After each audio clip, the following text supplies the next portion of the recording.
एक इबादत गुजार शख्स शहर से दूर एक वीरान पहाड़ी के ऊपर हर वक्त अल्लाह की इबादत में मशरूफ रहता था। वह रात के थोड़े हिस्से में आराम करता और जब सुबह नींद से उठता तो हर रोज उसके लिए खाना उसके सामने रखा होता। उसका रिज़्क अपने आप अल्लाह की तरफ से आ जाता था। यह सिलसिला लंबे अरसे से चल रहा था। पहले ना कभी उस आबिद शख्स की इबादत में कमी आई थी और ना ही कभी अल्लाह की तरफ से उसका रिज़्क बंद हुआ था। फिर एक दिन ऐसा आया कि जैसे ही सुबह इबादत गुजार शख्स नींद से उठा, उस दिन उसका खाना नहीं आया। बेचारा इबादत गुजार शख्स सारा दिन इंतजार करता रहा। शाम हो गई मगर खाना ना आया। आखिरकार वह मजबूर होकर पहाड़ी से नीचे उतरा और रिज़्क की तलाश में निकल पड़ा। चलते चलते इबादत गुजार एक ईसाई के दरवाजे पर जा पहुंचा। उस ईसाई ने इबादत गुजार शख्स को 3 रोटियां दी। वह रोटियां लेकर वापस चल पड़ा।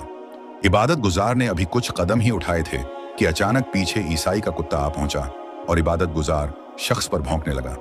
इबादत गुजार ने एक रोटी उस कुत्ते को डाल दी और आगे चल पड़ा। कुत्ता वह रोटी खाकर फिर से पीछे आकर भौंकने लगा। इबादत गुजार शख्स ने दूसरी रोटी भी कुत्ते को दे दी। जब कुत्ता तीसरी बार आकर भौंका तो इबादत गुजार शख्स को गुस्सा आ गया।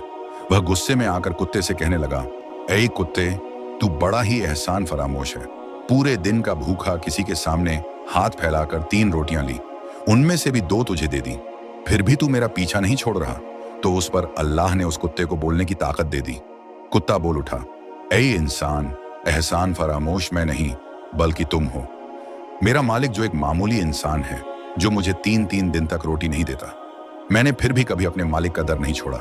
और तुम्हारा मालिक जो इतना बड़ा है कि जिसे लफ्जों में बयान नहीं किया जा सकता, उसने सिर्फ एक दिन तुझे खाना नहीं दिया तो तुम किसी और के दरवाजे पर जा पहुंचे। कुत्ते का यह कहना सुनकर इबादत गुजार शख्स की आंखों में आंसू आ गए और जब वह वापस अपने ठिकाने पर पहुंचा तो देखा खाना उसी तरह रखा हुआ है।